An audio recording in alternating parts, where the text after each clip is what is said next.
দর্শক, এই মুহূর্তে সংসদ ভবনের দক্ষিণ প্লাজা থেকে যুক্ত হচ্ছেন সহকর্মী আনোয়ার হোসেন। আনোয়ার, এর আগে যেমনটি জানাচ্ছিলেন সেখানে বিভিন্ন জনের যারা নির্বাচিত হয়েছেন তাদের প্রতিক্রিয়া জানছিলাম আপনার মাধ্যমে। এখন পর্যন্ত আসলে জামায়াত নেতৃত্বাধীন 11 দলীয় জোট তারা এখনো শপথ নেয়নি, তাদের ব্যাপারে সবশেষ কোনো তথ্য আছে কিনা জানাবেন, আর সবকিছু মিলে সেখানে যারা আছেন তাদের প্রতিক্রিয়া কেমন দেখছেন? প্রথমেই যে জিনিসটি জানাতে চাই সেটি হচ্ছে আমরা একটু বলতে চাই যে এখানে যারা আছেন অনেকেই শপথ নিয়ে বের হয়েছেন। আমরা একটু কথাও বলতে চাই দু একজনের সঙ্গে। নিশ্চয়ই এখানে একটু একটু অনুভূতির জায়গাটি আছে। আমরা একটু কথা বলতে চাই। এখানে বিএনপির যে আছে, আমি একটু জানতে চাই রশিদুজ্জামান মিল্লাত, তিনি বিএনপির কোষাধ্যক্ষ। আপনি তো শপথ নিয়েছেন, শপথ নিয়ে বের হলে একটু অনুভূতিটা এবং মানুষের প্রত্যাশা অনেক আছে আসলে। ধন্যবাদ। আপনি জানেন যে আমরা এই মাত্র শপথ নিলাম এবং আমাদের পার্লামেন্টারি মিটিং হলো, কমিটি মিটিং হলো। আমরা সংসদ নেতা নির্ধারণ করেছি, জনাব তারেক রহমান নেতা নির্বাচিত হলেন। এখন আমরা মনে করি তিনি আমাদেরকে নির্দেশনা দিয়েছেন আমরা সরকারি কোনো প্লট নিব না, সরকারি কোনো গাড়ি নিব না, এবং সংসদটা যাতে গণতান্ত্রিকভাবে চলে এবং গণতন্ত্রের পথে আমরা অনেকদিন পরে যাত্রা শুরু করতে যাচ্ছি, যাতে করে সৌহার্দ্যপূর্ণভাবে সংসদটা চলে সকল বিরোধী দলকে নিয়ে, সেই হিসেবে তিনি নির্দেশনা দিয়েছেন। একটি বিষয় আছে, সংবিধান সংস্কার পরিষদের শপথটি আজকে আপনারা নেননি, সেক্ষেত্রে জামায়াত ইসলামী তারা শপথ নেবেন কিনা তাদের মধ্যে সংশয় আছে, বিষয়টাকে কিভাবে দেখছেন? আমি মনে করি এটা বোধহয় সংবিধান পারমিট করছে না, এটা সংসদে আলোচনার পরে বোধহয় করা হবে। অনেক ধন্যবাদ আপনাকে। শুনছিলেন যে বিএনপির একজন সংসদ সদস্য তিনি বলছিলেন, অর্থাৎ সংসদ যে নেতা বিএনপি চেয়ারম্যান তারেক রহমান, তাদের সঙ্গে যে বৈঠকটি, সেই বৈঠকটিও হয়েছে, অর্থাৎ সেখানে যে নির্দেশনা রয়েছে, অর্থাৎ সংসদ নেতা হিসেবে তার যে নির্দেশনা, সেই নির্দেশনাটি তিনি দিয়েছেন। সেই জায়গা থেকে ট্যাক্স ফ্রি গাড়ি সংসদ সদস্যরা নেবেন না এবং প্লট নেবেন না, সেই কথাটিও কিন্তু জানাচ্ছিলেন। একই সঙ্গে যে বিষয়টি সামনে এসেছে আলোচনায়, সংবিধান সংস্কার পরিষদের যে শপথ, সেই শপথটি বিএনপি নেয়নি, সেই খবরটিও আমরা বেশ অনেকক্ষণ ধরেই বলছিলাম। একই সঙ্গে বিএনপির যে যারা নবনির্বাচিত যে সংসদ সদস্য, তাদের যে শপথ পাঠ হয়ে গেছে, এখন যে 11 দলীয় জোট, সেই সঙ্গে জামায়াত ইসলামী, এনসিপি সহ যে যারা আছেন, তাদের যে শপথ অনুষ্ঠান, সেই অনুষ্ঠানটি কার্যক্রম চলমান। আমাদের কাছে তথ্যটি আছে। তবে যে বিষয়টি নিয়ে একটু আলোচনার জায়গা তৈরি হয়েছে যে বিএনপি আজকে সংবিধান সংস্কার পরিষদের যে শপথ, সেই শপথে যেহেতু নেয়নি, যে কারণে জামায়াত সহ এনসিপি সহ যে যারা সংসদ সদস্য যারা হয়েছেন, তাদের মধ্যে যে একটি দ্বিধার জায়গা তৈরি হয়েছে যে বিএনপি যেহেতু সংবিধান সংস্কার পরিষদের শপথটি আজকে নেয়নি, তারা জামায়াত সহ এনসিপি সহ যে 11 দলীয় জোটের যে সংসদ সদস্য যারা আছেন, তারা এই নির্বাচিত হয়েছেন, তারা শপথ নেবেন কিনা, এই বিষয়টি সামনে এসেছে। নিশ্চয়ই একটি আইনি ব্যাপার, আইনি বিষয়। একজন সংসদ সদস্য বিএনপির তিনিও সেটি বলছিলেন, নিশ্চয়ই এটি সমাধান হবে। আমরা আছি অবশ্যই, বেলা গড়ানোর সঙ্গে সঙ্গে, সময় যাওয়ার সঙ্গে সঙ্গে সর্বশেষ পরিস্থিতি নিশ্চয়ই আনোয়ার, হয়তো সময়ের সাথে সাথে সে বিষয়টিও পরিষ্কার হয়ে উঠবে, জামায়াতের শপথের এবং তাদের জোটের শপথের বিষয়টা। আমাদের আরেক সহকর্মী আছেন আরিফুল ইসলাম, সংসদ ভবনের আরেক প্রান্তে। আরিফ, কেমন দেখছেন সেখানে, আর জনগণের প্রতিক্রিয়া কি আজকের এই শপথ গ্রহণ অনুষ্ঠান ঘিরে, নতুন বাংলাদেশ ঘিরে তাদের প্রত্যাশাই বা কি? আমি যদি একটু বলতে চাই যে সংসদ ভবনের দক্ষিণ প্লাজার ঠিক সামনে সাধারণ মানুষ থেকে শুরু করে তৃণমূল নেতাকর্মীদের উপচে পড়া ভিড় অনেকটাই। সকাল থেকে আমরা দেখেছি এই পুরো এলাকা জুড়ে একদম উল্লাস কিংবা আনন্দমুখর পরিবেশ এখানে বলা যায় বিরাজ করছে। দেশের বিভিন্ন প্রান্ত থেকে নেতাকর্মীরা এসেছেন, তাদের প্রিয় নেতা কারা কারা মন্ত্রী সভার যে শপথ, সেই শপথ দেখার জন্য, এবং কি প্রিয় নেতা তারেক রহমানকে দেখার জন্য কিন্তু এখানে এসেছেন। দূর থেকে যদি এক পলক দেখা যায় তার শপথ অনুষ্ঠানটি, সেই কারণে কিন্তু এখানে পুরো জমায়েত হয়েছেন। এবং কি তারা যে যে এলাকা থেকে এসেছেন বা যে আসন থেকে এসেছেন, সেই আসনের প্রার্থী বা নির্বাচিত সংসদ সদস্যরা তারা যে শপথ নিয়েছেন, সেইটাকে কেন্দ্র করে কিন্তু অনেকেই এসেছেন দেশের বিভিন্ন প্রান্ত থেকে। তারা এই দীর্ঘ সময় অপেক্ষা করছেন বিকাল 4টা কখন বাজবে, কিংবা মন্ত্রিসভা শপথ হবে, কিংবা এবং কি তারেক রহমান শপথ কখন করবেন, সেই বিষয়টার জন্য কিন্তু অপেক্ষা করছেন। এখানে অনেকেই আছেন। আপনারা কোথেকে এসেছেন একটু বলবেন, কেন এসেছেন? এই যে আমি চট্টগ্রাম দক্ষিণ, আমার সাতকানিয়া। আমি বিশেষ করে আমাদের চট্টগ্রাম 12 পটিয়া সংসদীয় আসনের জনাব এনামুল হক এনাম বিপুল ভোটের ব্যবধানে বিজয়ী হয়েছেন। উনি আজকে শপথ নিয়েছেন এমপি হিসেবে। আমরা ওনার কর্মী হিসেবে, ছাত্রনেতা হিসেবে আমি আমার পক্ষ থেকে অভিনন্দন শুভেচ্ছা জানাই। সাথে সাথে আমাদের বাংলাদেশের স্বপ্ন, বাংলাদেশের যে গণতান্ত্রিক ধারাকে ফিরিয়ে আনার জন্য যে 17 বছর সংগ্রাম করেছে জনাব তারেক রহমান প্রধানমন্ত্রী হওয়াতে আমরা আন্তরিকভাবে শুভেচ্ছা অভিনন্দন জানাচ্ছি। এখানে দাঁড়িয়ে আছেন কেন? এই যে রোদের মধ্যে তো কষ্ট। এই উৎসব আমাদের যে ত্যাগ, আমাদের যে আকাঙ্ক্ষা ছিল, এই আকাঙ্ক্ষা আজকে এখানে এসে আমরা দেখে এটা স্বাদ গ্রহণ করতেছি। সংসদ ভবনে দাঁড়িয়ে আমরা সংসদের যে নতুন মন্ত্রিসভা, প্রধানমন্ত্রী, ওনাকে দেখার জন্য না, শুধু উপভোগ করার জন্য আমরা এখানে অবস্থান। আপনি কেন এসেছেন এখানে? জি, আসসালামু আলাইকুম। আমি মোহাম্মদ ফিরোজ, চট্টগ্রাম দক্ষিণ জেলা ছাত্রদলের সিনিয়র যুগ্ম আহ্বায়ক। আসলে দীর্ঘ ত্যাগ তিতিক্ষার পরে একটা বাংলাদেশ আজকের দিনে গণতন্ত্রের প্রসেসে ফিরে যাচ্ছে, সেটার জন্য নিজের মধ্যে এক ধরনের উৎসাহ উদ্দীপনা কাজ করছে। এবং চট্টগ্রামে 12 আসনে আল হাসান আমুল হক এনাম ভাই সহ বাংলাদেশের সকল বিজয়ী এমপিদেরকে শুভেচ্ছা জানাচ্ছি। এবং আজকের এই ইতিহাসের দিন, আজকে বাংলাদেশে একটা গণতন্ত্রের প্রসেসে ফিরে আছে, সেই দিনটি উপভোগ করার জন্য আমরা এখানে আসছি। ধন্যবাদ। শুনছিলাম আসলে নতুন বাংলাদেশ গড়ার লক্ষ্যে বা বাংলাদেশ একটি নতুন গণতন্ত্রের রেলপথে উঠেছে, যাত্রা শুরু করেছে আজকের এই শপথ গ্রহণের মাধ্যমে। তো সেই বিষয়টা কিন্তু আসলে তুলে ধরছিলেন তারা, এবং কি বিভিন্ন জায়গা থেকে তারা কিন্তু বলছেন যে নতুন করে বাংলাদেশ বিনির্মাণে এগিয়ে নিয়ে যাওয়ার জন্য শুধুমাত্র তারেক রহমান একা পক্ষে আসলে সম্ভব নয়।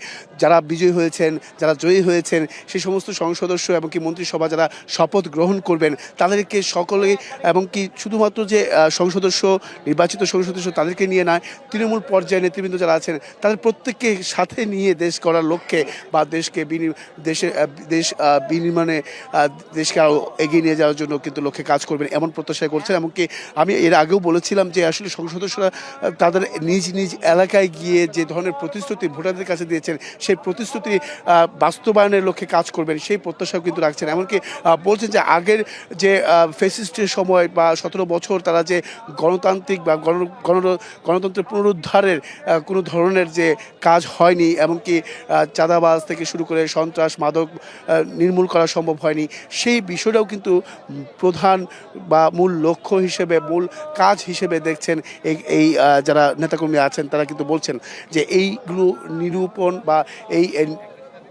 এগুলোকে নির্মূল করতে হবে। সেই প্রতিশ্রুতিগুলো কিন্তু আসলে সাধারণ জনগণের কাছে তারা নবনির্বাচিত যারা সংসদ সদস্য রয়েছেন আরও অনেকের সাথে একটু কথা বলতে চাই। আপনার কোত্থেকে এসেছেন একটু বলবেন, কী ধরনের প্রত্যাশা করছেন, কেমন লাগছে? ধন্যবাদ। আজকে ইতিহাসের সাক্ষী হওয়ার জন্য আমরা সংসদ ভবন এখানে এসেছি। দীর্ঘ 17 বছরের যে একটা ফেসিস আমলের পরিবর্তনের মধ্য দিয়ে আপামর সাধারণ জনগণ এই বাংলাদেশে। দর্শক, আপনারা এখন দেখতে পাচ্ছেন সংসদ ভবনের শপথ কক্ষে শপথ গ্রহণের প্রস্তুতি চলছে এবং এই মুহূর্তে শপথ নেবেন জামাত জোটের যারা 11 দলীয় জোট হিসেবে, জামাত নেতৃত্বাধীন যে 11 দলীয় জোট তারা যারা নির্বাচিত হয়েছেন, সে সাথে স্বতন্ত্র যারা আছেন তারা সেখানে শপথ নেবেন। একই সাথে শপথপত্রের উপরের অংশে নাম লেখার শূন্যস্থানে গেজেট অনুযায়ী মাননীয় সংসদ সদস্যগণকে নিজ নিজ নাম লেখার জন্য অনুরোধ জানাচ্ছি। অনুগ্রহপূর্বক শপথ গ্রহণের পূর্বে শপথপত্রের নিচে স্বাক্ষর না করার জন্য বিনীতভাবে অনুরোধ জানাচ্ছি।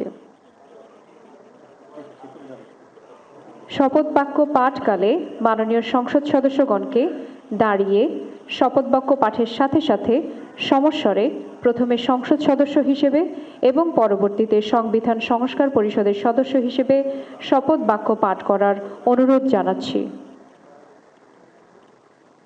শপথ গ্রহণ সমাপ্ত হওয়ার পর প্রত্যেক মাননীয় সংসদ সদস্যকে দুটি শপথপত্রে নিজ নির্বাচনী এলাকা উল্লেখ করে তারিখ সহ স্বাক্ষর করার অনুরোধ করছি। স্বাক্ষর প্রদান শেষ হলে সংসদ সচিবালয়ের সংশ্লিষ্ট কর্মকর্তা ফোল্ডার সহ শপথপত্র দুটি সংগ্রহ করে নেবেন। অনুগ্রহ করে শপথপত্র ভাঁজ না করার জন্য বিনীতভাবে অনুরোধ জানাচ্ছি। শপথ গ্রহণের পর মাননীয় সংসদ সদস্যগণের জন্য পূর্ব ব্লকের 3য় লেভেলে অবস্থিত ভিআইপি ক্যাফেটেরিয়ায় আপ্যায়নের ব্যবস্থা রয়েছে। অনুগ্রহ করে শপথ অনুষ্ঠান শেষে আপনারা চা চক্রে অংশগ্রহণ করবেন। এই লক্ষ্যে সিঁড়ি ও লিফট সার্বক্ষণিকভাবে প্রস্তুত থাকবে এবং সংসদ সচিবালয়ের দায়িত্বপ্রাপ্ত কর্মকর্তা পথ নির্দেশনা দিবেন।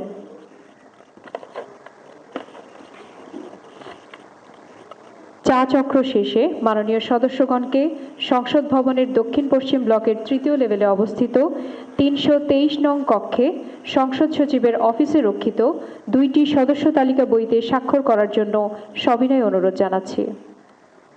সংসদ সচিবের অফিস কক্ষে সদস্য তালিকা দুটিতে স্বাক্ষরের পর সংবিধান ও কার্যপ্রণালী বিধি সহ প্রয়োজনীয় কাগজপত্র সম্বলিত ব্যাগ সংগ্রহ করার জন্য অনুরোধ জানাচ্ছি।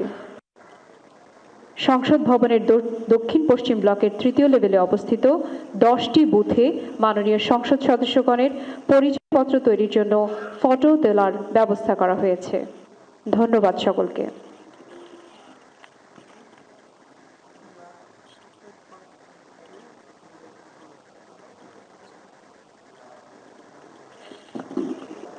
উপস্থিত মাননীয় সংসদ সদস্যবৃন্দ, শপথ বাক্য পাঠ পরিচালনাকারী মাননীয় প্রধান নির্বাচন কমিশনার জনাব AM নাসির উদ্দিন কিছুক্ষণের মধ্যেই আমাদের মধ্যে উপস্থিত হবেন।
মাননীয় প্রধান নির্বাচন কমিশনার জনাব AM নাসির উদ্দিন আমাদের মাঝে উপস্থিত হয়েছেন। আমি মাননীয় প্রধান নির্বাচন কমিশনার জনাব AM নাসির উদ্দিনকে শপথ গ্রহণ অনুষ্ঠানে স্বাগত জানাচ্ছি। মাননীয় প্রধান নির্বাচন কমিশনার জনাব AM নাসির উদ্দিন।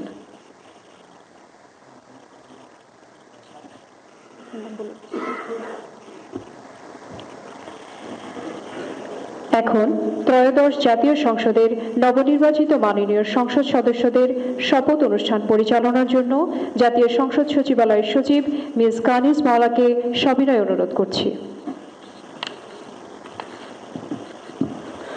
বিসমিল্লাহির রহমানির রহিম। মাননীয় সংসদ সদস্যবৃন্দ, আসসালামু আলাইকুম। গত 12 ফেব্রুয়ারি 2026 তারিখ অনুষ্ঠিত জাতীয় সংসদ সাধারণ নির্বাচন এবং জুলাই জাতীয় সনদ সংবিধান সংস্কার বাস্তবায়ন আদেশ 2025 অনুযায়ী অনুষ্ঠিত গণভোটের ফলাফল 13 ফেব্রুয়ারি 2026 তারিখে গেজেটে প্রকাশিত হয়েছে। ফলাফল অনুযায়ী গণভোটে হ্যাঁ যুক্ত হয়েছে। আমি ত্রয়োদশ জাতীয় সংসদের নবনির্বাচিত মাননীয় সংসদ সদস্যবৃন্দকে আন্তরিক অভিনন্দন এবং শুভেচ্ছা জানাচ্ছি। আমি আমাদের মাননীয় জামায়াতের আমির স্যারের কাছে আমি অনুমতি নিয়েছি। ওনারা দুটো শপথ বাক্য পাঠ করবেন বলে জানিয়েছেন এবং এ কারণে আমি এই উপস্থাপনার দুটোর অনুযায়ী করছি। ধন্যবাদ। নবনির্বাচিত মাননীয় সদস্যবৃন্দ, প্রথমে গণপ্রজাতন্ত্রী বাংলাদেশের সংবিধানের 148 অনুচ্ছেদ অনুযায়ী সংসদ সদস্য হিসাবে শপথ ও শপথপত্রে স্বাক্ষর অনুষ্ঠিত হবে। এ লক্ষ্যে একটি সাদা রঙের শপথপত্রে আপনাদের নিকট ফোল্ডারে সরবরাহ করা হয়েছে। সংসদ সদস্য হিসেবে শপথ গ্রহণের পর জুলাই জাতীয় সনদ সংবিধান সংস্কার বাস্তবায়ন আদেশ 2025 অনুযায়ী সংবিধান সংস্কার পরিষদের সদস্য হিসাবে শপথ গ্রহণ ও স্বাক্ষর প্রদান অনুষ্ঠিত হবে। এই লক্ষ্যে একটি নীল রঙের শপথপত্র আপনাদের নিকট একই ফোল্ডারে সরবরাহ করা হয়েছে। সংবিধানের 148(2) ক অনুচ্ছেদে অনুযায়ী প্রধান নির্বাচন কমিশনার এই শপথ পাঠ পরিচালনা করবে। আমি এখন শপথ পাঠ পরিচালনাকারী মাননীয় প্রধান নির্বাচন কমিশনার জনাব এম নাসিরউদ্দিনের সদয় অনুমতিক্রমে শপথ গ্রহণ অনুষ্ঠান শুরু করছি। এখন পবিত্র কোরআন থেকে তেলাওয়াত করবে জাতীয় সংসদ সচিবালয় মসজিদের ইমাম হাফেজ কারি মাওলানা মুফতি মোহাম্মদ আবু রায়হান।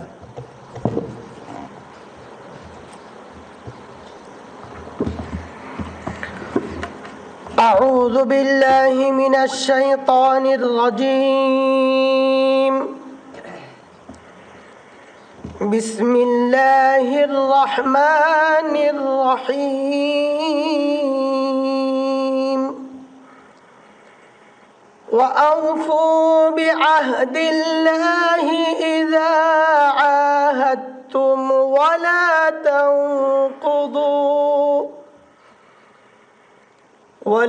تنقضوا الأيمان بعد توكيدها وقد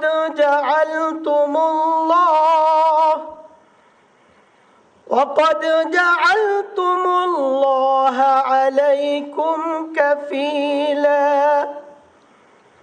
إن الله يعلم ما تفعلون. صدق الله العظيم. সূরা আন-নাহল এর 91তম আয়াতে কারিমা তেলাওয়াত করা হলো, যার বাংলা অর্থ এইরূপ: যখন তোমরা আল্লাহর নামে কোনো অঙ্গীকার করো তখন তা পূর্ণ করো এবং এ শপথ পাকাপোক্ত করে নেয়ার পর তা ভঙ্গ করো না, কেননা এ শপথের জন্য তোমরা আল্লাহকে অভিভাবক বানিয়ে নিয়েছো।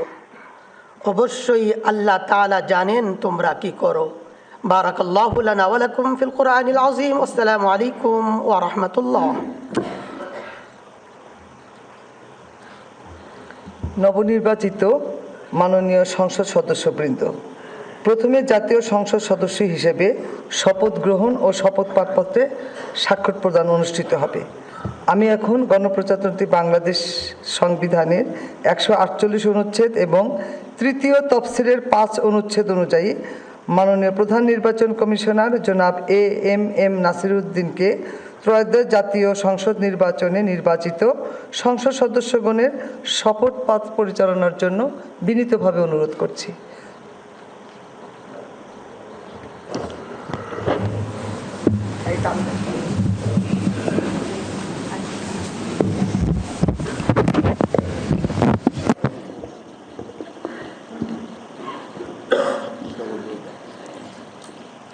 বিসমিল্লাহির রহমানির রহিম।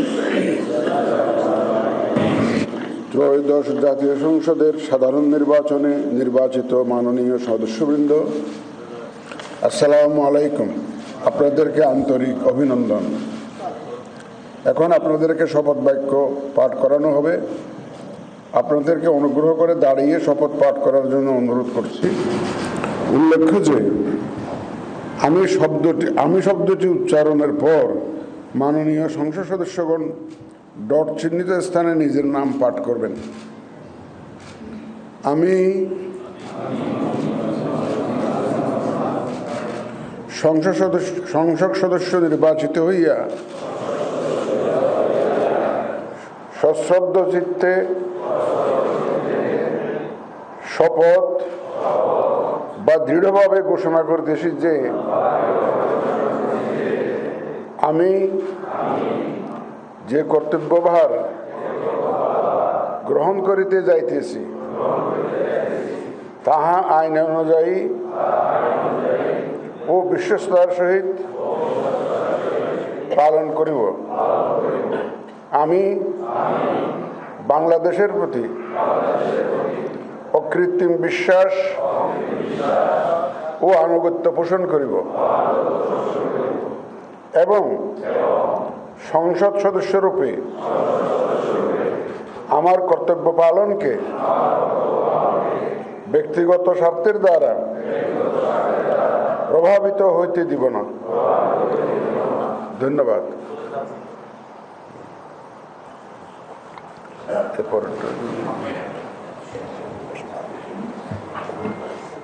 ধন্যবাদ মাননীয় প্রধান নির্বাচন কমিশনার স্যারকে শপথ বাক্য পরিচালনার জন্য।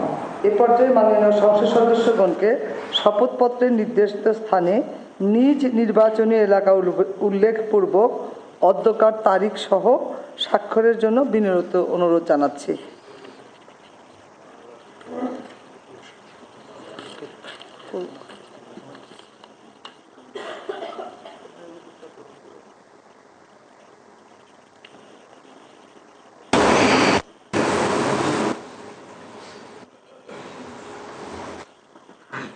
আপনাদের এই স্বাক্ষরদান শুরুর পরে আমরা দ্বিতীয় শপথ শুরু করব।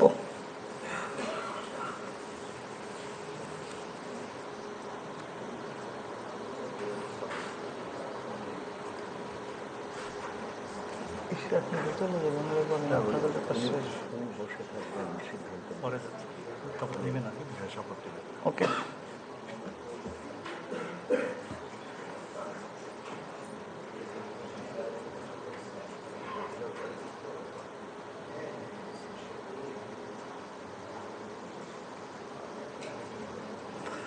আশা করছি সবার স্বাক্ষর শেষ। আমরা দ্বিতীয় শপথ শেষ শুরু করছি।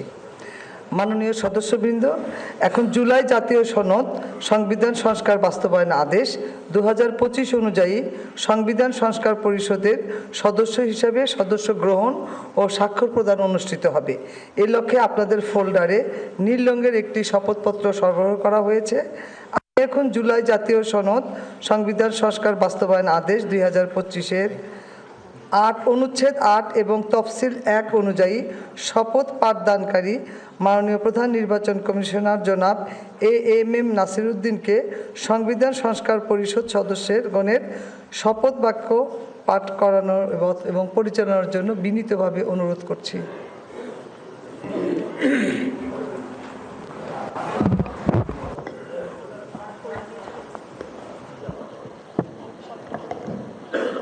বিসমিল্লাহির রহমানির রহিম। মাননীয় সদস্যবৃন্দ, এখন আপনাদেরকে সংবিধান সংস্কার পরিষদ সদস্য হিসাবে শপথ বাক্য পাঠ করানো হবে। আপনাদেরকে অনুগ্রহ করে দাঁড়িয়ে শপথ পাঠ করার জন্য অনুরোধ করছি। উল্লেখ্য যে আমি শব্দটি উচ্চারণের পর মাননীয় সংবিধান সংস্কার পরিষদ সদস্যগণ ডট চিহ্নিত স্থানে নিজের নাম পাঠ করবেন। আমি সংবিধান সংস্কার পরিষদ সদস্য হিসাবে সশ্রদ্ধ চিত্তে শপথ করিতেছি যে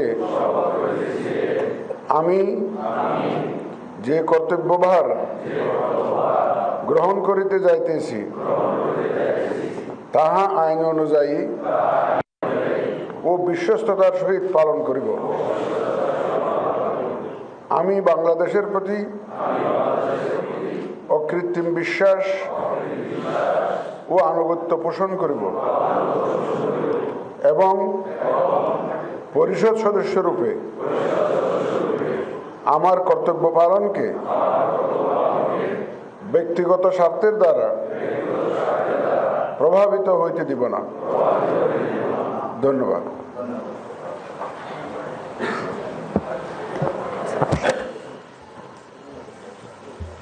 ধন্যবাদ মাননীয় প্রধান নির্বাচন কমিশনার জনাব AMM নাসির উদ্দিন স্যারকে। আমি এখন মাননীয় সংবিধান সংস্কার পরিষদের সদস্যগণকে শপথপত্রে নির্ধারিত স্থানে নিজ নির্বাচনী এলাকা উল্লেখপূর্বক শপথপত্রে অধ্যকার তারিখ সহ স্বাক্ষরের জন্য বিনীত অনুরোধ করছি।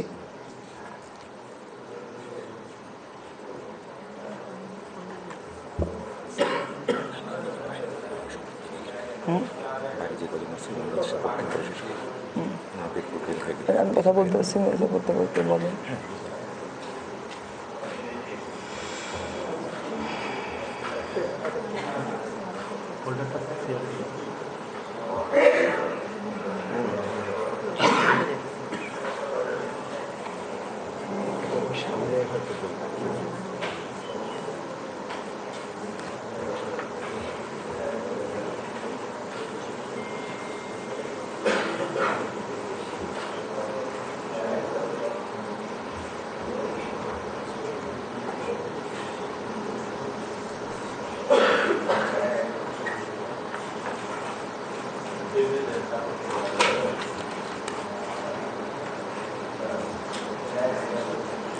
আশা করছি সকল সদস্যবৃন্দের স্বাক্ষর শেষ হয়েছে। জাতীয় সংসদ হবে সমস্ত বিষয়ের আলোচনার কেন্দ্র। আগে ছিল শুধুমাত্র বিন্দু, এখন হবে সেটা কেন্দ্রবিন্দু, বাংলাদেশের জাতীয় সংসদ।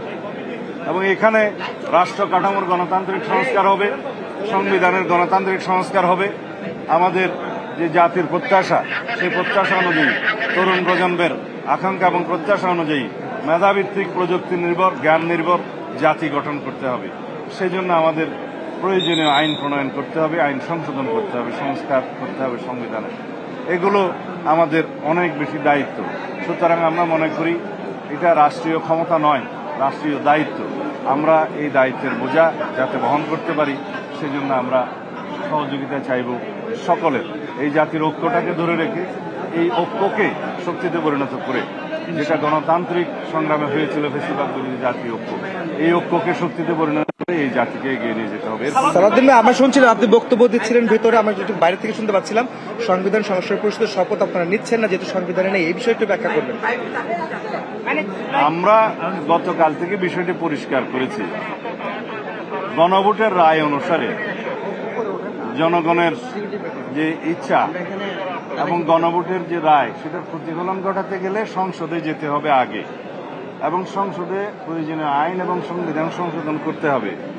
সেটা সংশোধন করার পরে যিনি শপথ বাক্য পাঠ করাবেন সেটা নির্ধারিত হবে, এবং সংবিধানের ৩য় তফসিলে শপথের ফর্ম সংযুক্ত হবে।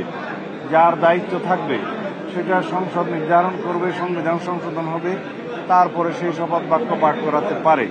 এখন বিদ্যমান সংবিধানে 148 অনুচ্ছেদের 2 ক-তে যা বলা আছে, স্পিকার এবং ডেপুটি স্পিকার যদি শপথ পাঠ করাতে না পারেন, অপারগতা প্রকাশ করেন অথবা পাওয়া না যায়, তাদের প্রতিনিধি যদি, মনোনীত প্রতিনিধি যদি তা না করেন 3 দিনের মধ্যে, তাহলে 4র্থ দিন থেকে মানে পরবর্তী 3 দিনের মধ্যে প্রধান নির্বাচন কমিশনার সংসদ সদস্যদের শপথ পাঠ করাবেন। সেই বিধান অনুযায়ী প্রধান নির্বাচন কমিশনার সাংবিধানিকভাবে ক্ষমতাপ্রাপ্ত হয়ে তিনি আমাদেরকে শপথ পাঠ করিয়েছেন। এখানে সংবিধান সংস্কার পরিষদের সদস্য হিসেবে কোনো বিধান সংবিধানে নাই, এবং ওনারও শপথ পাঠ করানোর এখতিয়ার নাই। সেই বিবেচনায় উনি আর আমাদের সেই শপথ গ্রহণ করানোর জন্য অ্যাপ্রোচও করেন নাই। আমরা শপথ গ্রহণ করার কথা মানে আমরাও শপথ গ্রহণ করি নাই, যেহেতু সেখান থেকে অ্যাপ্রোচ করা হয়নি। এটা সাংবিধানিকভাবে সমস্ত কিছু পরিচালিত হওয়া দরকার, এবং আমরা এই পর্যন্ত যা এসছি সাংবিধানিক পদ্ধতি মেনেই এসছি, এবং বাংলাদেশের আগামীতেও আমরা সাংবিধানিকভাবে এই রাষ্ট্রটাকে পরিচালনা করব। পার্লামেন্টারি পার্টি মিটিংয়ে সংসদীয় দলের নেতা নির্বাচিত হয়। আজকে আমি আগেই বলেছি যে আমাদের নেতা জনাব তারেক রহমানকে আমরা সংসদীয় দলের নেতা নির্বাচিত করেছি, এবং তার প্রেক্ষিতে আমরা রাষ্ট্রপতির কাছে চিঠি পাঠিয়েছি যাতে আমাদের সংসদীয় দলের নেতা, মেজরিটি পার্টি লিডার হিসেবে তাকে প্রধানমন্ত্রী হিসেবে সরকার গঠন করার সুযোগ দেন। সেই চিঠি আমরা পাঠিয়েছি, এবং যতজন সদস্য উপস্থিত ছিলেন সবাই উপস্থিত ছিলেন, যারা শপথ গ্রহণ করেছেন সবাই। তারপরে আমাদের নেতা জনাব তারেক রহমান আমাদের উদ্দেশ্যে 2টা অনুশাসন দিয়েছেন। কোন সংসদ সদস্য ট্যাক্স ফ্রি গাড়ি নিবেন না। দ্বিতীয়ত, সরকারি কোনো প্লট সংসদ সদস্য হিসেবে গ্রহণ করবেন না। এটা আজকে পরিবর্তনের শুরু হলো। এই দেশে সংসদ সদস্য হলেই যে মানে সবার উপরে হবে, বা যেটা আমরা বলি যে মোর ইকুয়াল হবে, সেটা হবে না। সবাই আমরা সমান। আজকে তো মন্ত্রী পরিষদ গঠন হচ্ছে, আজকে মন্ত্রী পরিষদের আকারটা কেমন হতে পারে? 4টা বাজে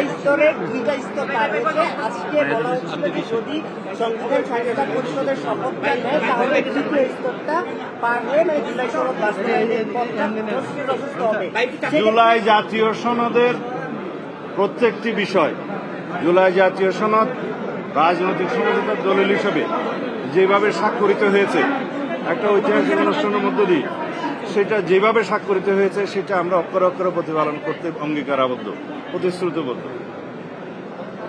আজকে মন্ত্রী পরিষদ গঠন হচ্ছে এবং 4টায় শপথ নিচ্ছেন, আকারটা কেমন হবে? যেহেতু আপনি স্থায়ী কমিটি মেম্বার, আগে শপথ গ্রহণ অনুষ্ঠান হোক,